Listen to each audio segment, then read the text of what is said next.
বাংলাদেশের ক্রীড়াঙ্গন থাকবে রাজনৈতিক প্রভাব থেকে দূরে। খেলাধুলায় ২০৩০ সালের মধ্যে এই লাল সবুজ পতাকা হবে বিশ্বের রোল মডেল। ২০২৫ সালের সায়ান্নে এসে নতুন বাংলাদেশে এই স্বপ্ন যারা দেখছেন বা দেখাচ্ছেন, সাবেক প্রধানমন্ত্রী বেগম খালেদা জিয়া তাদেরই এই কথাগুলো বলে গেছেন বহু আগেই।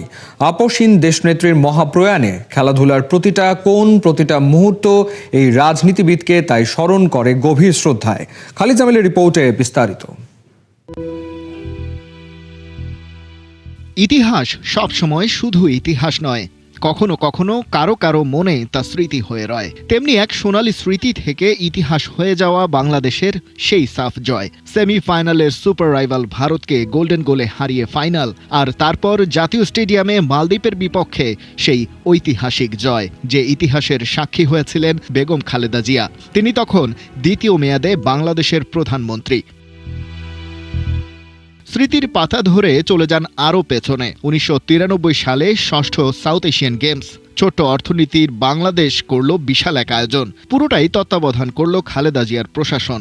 ৭টা দেশ অংশ নেয় ১১ ডিসিপ্লিনে। জমকালো সেই আয়োজনের উদ্বোধন অবশ্য করেছিলেন তৎকালীন রাষ্ট্রপতি আব্দুর রহমান বিশ্বাস।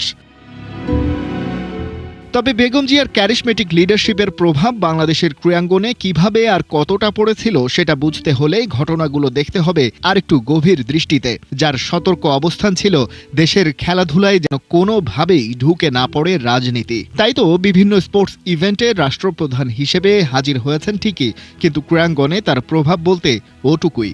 সরকারি অর্থ বরাদ্দ দিয়ে নিজের নামে বাহবা নেয়া, আর সেই সুবাদে বিভিন্ন ডিসিপ্লিনে পছন্দের মানুষকে বসিয়ে কলকাঠি নাড়ানোর রাজনীতিতে বিশ্বাসী ছিলেন না কোনোদিন। বেগম খালেদা জিয়ার এই পলিসি যে ১০০তে ১০০ কার্যকর ছিল তার প্রমাণ ছেলে আরাফাত রহমান কোকো। প্রতিষ্ঠিত ক্রীড়া সংগঠক স্রেফ খেলাধুলার প্রতি নিজের নেশা আর যোগ্যতা বলে যুক্ত হয়েছিলেন বাংলাদেশ ক্রিকেট বোর্ডে। ছিলেন ডেভেলপমেন্ট কমিটির চেয়ারম্যান। দেশের ক্রিকেটকে আমূলে বদলে দেয়ার মাস্টারমাইন্ড ছিলেন তিনি। বাংলাদেশের সর্বোচ্চ রাজনৈতিক আর প্রশাসনিক ক্ষমতার অধিকারী হয়েও বেগম জিয়ার পক্ষ থেকে ছেলেকে বড় পদে বসানোর চাপ আসেনি কোনোদিন। তাই তো রাজনীতির মাঠে বিএনপির প্রতিপক্ষ সাবের হোসেন চৌধুরীকে সাথে নিয়ে অনায়াসেই ক্রিকেটের জন্য কাজ করে গিয়েছেন কোকো। কিন্তু কেবল খেলাধুলাকে বিরাজনীতিকরণ করেই তো আর উন্নতি আসে না। স্বপ্ন না দেখতে জানলে কখনো পৌঁছানো যায় না অভীষ্ট লক্ষ্যে। নিজের রাজনৈতিক বলয় থেকে খেলাধুলাকে দূরে সরিয়ে রাখলেও তার উন্নয়নের জন্য ছিল সুস্পষ্ট পলিসি। সাল ২০১৬, বেগম জিয়া তখন ক্ষমতা থেকে যেন বহু ক্রোশ দূরে। আরাফাত রহমান কোকো পৃথিবী ছেড়ে চলে গেছেন বছরখানেক আগে। সন্তানহারা সাবেক প্রধানমন্ত্রী ঘোষণা করলেন বিএনপির ভিশন ২০৩০, যার বড় একটা অংশ জুড়ে থাকল ক্রীড়াঙ্গন উন্নয়নের রোডম্যাপ। প্রতি জেলায় একটি আধুনিক প্রযুক্তি নির্ভর ক্রীড়া একাডেমি প্রতিষ্ঠা, মাল্টি গেমস ইভেন্টে বাংলাদেশের অর্জন বাড়াতে অলিম্পিক একাডেমি, সরকারি অনুদানের পাশাপাশি সিএসআর এর আওতায় বেসরকারি বিনিয়োগ নিশ্চিত করা, স্কুল কলেজ বিশ্ববিদ্যালয় থেকে প্রতিভাবান খেলোয়াড় তুলে এনে জাতীয় তালিকা তৈরি ও ডিসিপ্লিন ভিত্তিক উন্নত প্রশিক্ষণ, আন্তর্জাতিক অঙ্গনে সফল ক্রীড়াবিদদের জাতীয় পুরস্কার, এবং এ সব কিছুর সাথে বরাবরের মতোই যোগ করা ছিল বেগম জিয়ার মূল দর্শন, ক্রীড়াঙ্গন এবং সব পর্যায়ের ক্রীড়া নেতৃত্বকে মূলধারার রাজনৈতিক প্রভাব থেকে বাইরে রাখতে হবে। ক্রীড়াঙ্গন সংস্কারের এই কমপ্লিট রোড ম্যাপ ধরে কাজ করে যাওয়ার সুযোগ অবশ্য পাননি বেগম জিয়া। তবে স্বপ্ন দেখে গেছেন, দেখিয়ে যাওয়া পথেই হাঁটবে উত্তরসূরিরা। ১৬ কোটি মানুষের বাংলাদেশ আন্তর্জাতিক অঙ্গনে আনবে সর্বোচ্চ সাফল্য, মাথা উঁচু করে বাঁচবে লাল সবুজ পতাকা। জীবনের শেষ পৃষ্ঠায় হয়তো চাওয়ার ছিল না এর চেয়ে বেশি কিছু। খালিদ জামিল, ৭১। ঘর থেকে রাজপথ, ৩ বার সংসদে পা রাখা বেগম খালেদা জিয়া দেশের রাজনীতি অঙ্গনে ছিলেন অবিসংবাদিত নেত্রী। অধিকার আদায় থেকে অধিকার রক্ষা তার ছিল অবিচল নেতৃত্ব। দেশ নেত্রীর বিদায়ে শোকাহত ক্রীড়াঙ্গন, সাবেক বর্তমানরা তুলে আনছেন পুরনো স্মৃতি। বেগম জিয়ার বিদায়টা হলো সম্মানের, মনে রাখার। আবু নাইমের রিপোর্ট। এমনও জীবন তুমি করিবে গঠন, মরণে হাসিবে তুমি, কাঁদিবে ভুবন। দেশের কান্নায় যে মানুষটা সব সময় কেঁদেছেন, এখন তার জন্য কাঁদছে দেশ। শোকে স্তব্ধ গোটা ভূখণ্ড।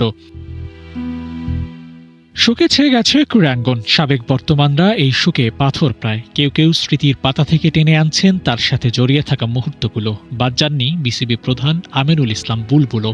বাংলাদেশের ক্যাপ্টেন যখন বেগম জিয়া, তখন আমিনুল বাংলাদেশ দলের ভাইস ক্যাপ্টেন। দুইয়ের মেলবন্ধনটা স্মৃতির মানসপট থেকে যেভাবে তুলে আনলেন বোর্ড প্রধান। একবার মনে আছে যে আমরা আইসিসি ট্রফি 97 যখন চ্যাম্পিয়ন হয়েছিলাম, তখন আমরা আমাদের অনেকে সম্বর্ধনা দিয়েছিল। সেই সম্বর্ধনার একটা অংশ ছিল তৎকালীন বিএনপি সম্বর্ধনা দিয়েছিল মিন্টো রোডে, এবং আমাকে ডায়াসে, আমি ভাইস ক্যাপ্টেন ছিলাম তখন, তাই আমি ডায়াসে উঠেছিলাম এবং বক্তৃতায় এক পর্যায়ে আমি একটা ভুল বক্তৃতা দিয়েছিলাম। সেখানে বলেছিলাম যে তিনি প্রাক্তন প্রধানমন্ত্রী ছিলেন। আমি বলেছিলাম যে মাননীয় প্রধানমন্ত্রী, বলার পরে সব পুরো স্টেজটা চুপ হয়েছিল। তারপর আমি সাথে সাথে ভুল স্বীকার করে বলেছিলাম প্রাক্তন প্রধানমন্ত্রী। সাবেক প্রধানমন্ত্রীর জীবনের বড় একটা সময় কেটেছে রাজপথে। গণমানুষের অধিকার আদায়ের লড়াই করতে গিয়ে ভুলে যাননি ক্রীড়াক্ষেত্র। দেশের ক্রিকেটের শেকড় তৈরিতে বেগম জিয়া ছিলেন সাক্ষী। বছর 20 আগে যখন বাংলাদেশ নামক দলটি ক্রিকেট মাঠে তাদের যাত্রা শুরু করে, তখন সরকার প্রধান হিসেবে যে দায়িত্ব তার ছিল, তার সবটুকুই পালন করেছেন খালেদা জিয়া। সাক্ষীটা দিলেন আমিনুল। বাংলাদেশ ক্রিকেটে আজকে এখানে দাঁড়িয়ে আছে, সবসময় সব সরকারই পুরোপুরি সমর্থন করেছিল। সেই সময়টা বেশি মনে পড়ছে যে 2004-এ তখন বাংলাদেশ প্রথম একটা অনূর্ধ্ব-19 বিশ্বকাপ বাংলাদেশে অনুষ্ঠিত হয়েছিল। সাথে সাথে আমরা যে বেশ কিছু অনেকগুলো ভেন্যু তখন তৈরি হয়েছিল, তার মধ্যে মিরপুর শের একটু ভেন্যু ছিল, সেখানে হয়েছিল। বাট আমরা কখনো আমি তখন খেলোয়াড় ছিলাম, তো খেলোয়াড় অবস্থায় আমি যতটুকু জানি, খেলোয়াড় হিসেবে যতটুকু সহযোগিতা পাওয়ার আমরা পেয়েছিলাম। বাংলাদেশের প্রথম নারী প্রধানমন্ত্রী বেগম খালেদা জিয়া, দেশের ক্রিকেটের প্রথম টেস্ট সেঞ্চুরিয়ান আমিনুল ইসলাম বুলবুল। অনেক ভালো শুরুরই সাক্ষী ছিলেন খালেদা জিয়া আর আমিনুল বুলবুল। 22 গজের লড়াইয়ে তরুণ বুলবুল যখন প্রতিপক্ষের চোখে চোখ রেখে লড়েছেন, বেগম জিয়া তখন নেতৃত্ব দিয়েছেন বাংলাদেশকে। দিন রাত এক করেছেন প্রিয় বাংলাদেশের প্রতিটা মানুষকে শান্তির ঘুম এনে দিতে। হয়তো সুযোগই হয়নি নিজের ঘুমানোর। টেস্ট ক্যাপ্টেন্সি থেকে বুলবুল এখন বাংলাদেশ ক্রিকেটের ক্যাপ্টেন। বিএনপি নির্বাচনে জয়ী হয়ে এলে খালেদা জিয়া কি তার আগের অবস্থানে ফিরতেন কিনা সেটা অন্য আলোচনা।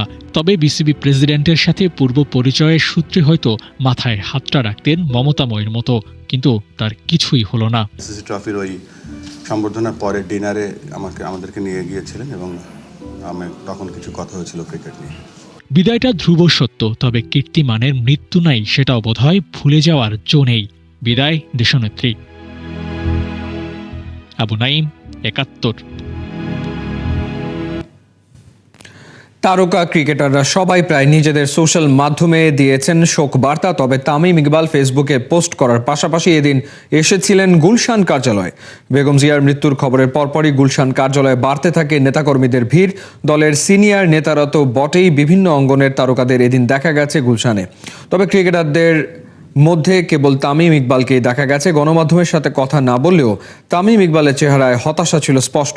বেগম খালেদা জিয়ার সাথে তামিম ইকবালের আছে বহু স্মৃতি, তাই তো সারা দেশের মানুষের মতো তামিম ইকবালও আজ শোকাহত।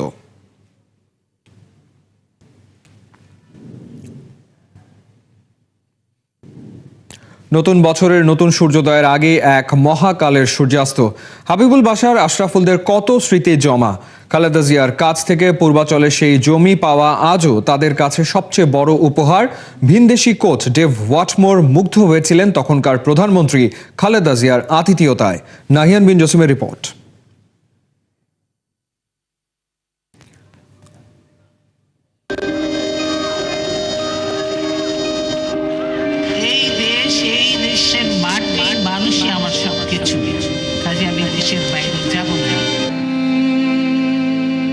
মাতৃভূমি প্রিয় ঠিকানা, লাল সবুজ পতাকা, আপোষহীন নেত্রীর শেষ ঠিকানা।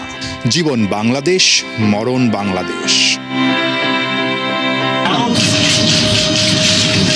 অবস্থা করেছি, সারাদিন আমি মানুষকে কিছু খেতে পর্যন্ত পারিনি। আমার বাড়ির লোকজনকে কিছু খেতে পর্যন্ত দেয়নি। কত অন্যায়, কত অত্যাচার, শত অবিচার, তবু এই মাটি, এই পতাকাকে হাসি মুখে আঁকড়ে থাকা এক বীর যোদ্ধা বেগম খালেদা জিয়া, যিনি মন জিতেছেন সবার। নতুন বছরের নতুন সূর্যোদয়ের আগেই এক মহাকালের সূর্যাস্ত, মাথা উঁচু করে চলে যাওয়া শুধু রাজনৈতিক অঙ্গন না, তার বিদায়ে ক্রীড়াঙ্গনেও আজ রাজ্যের শূন্যতা। কোনো জয়ের পর আপনাকে সরাসরি ফোন করেছেন, আপনি খুব বেশি আসলে কি বলবো খুশি হয়েছেন বা একটু অভিভূত হয়েছেন বা অবাকও হয়েছেন যে ডিরেক্ট প্রাইম মিনিস্টার ফোন দিয়েছেন, এরকম কোনো ম্যাচের পরে কি হয়েছে? কয়েকবার ফোন পেয়েছি, জি খুশি তো অবশ্যই হয়েছি। প্রাইম মিনিস্টার ফোন করলে আর ওনাকে আমি একটু আলাদা রেসপেক্ট করতাম, ওনার কাছে ফোন কল পাওয়াটা অনেক বড় ব্যাপার ছিল। একটা ফোন কল বেশি মনে আছে যখন আমরা প্রথম টেস্ট ম্যাচ জিতলাম। প্রথম টেস্ট ম্যাচ জিতে উনি বেশ অনেকক্ষণ কথা বলেছিলেন। আমি তো প্রায় 12 বছর ইন্টারন্যাশনাল খেলেছি এবং শুরু করেছি 97 থেকে। ক্রিকেটের যদি সবচেয়ে বড় একটা উপহার যদি বলি, অবশ্যই পূর্বাঞ্চলে যে জায়গাটা আমরা পেয়েছি, যারা আমরা ছিলাম।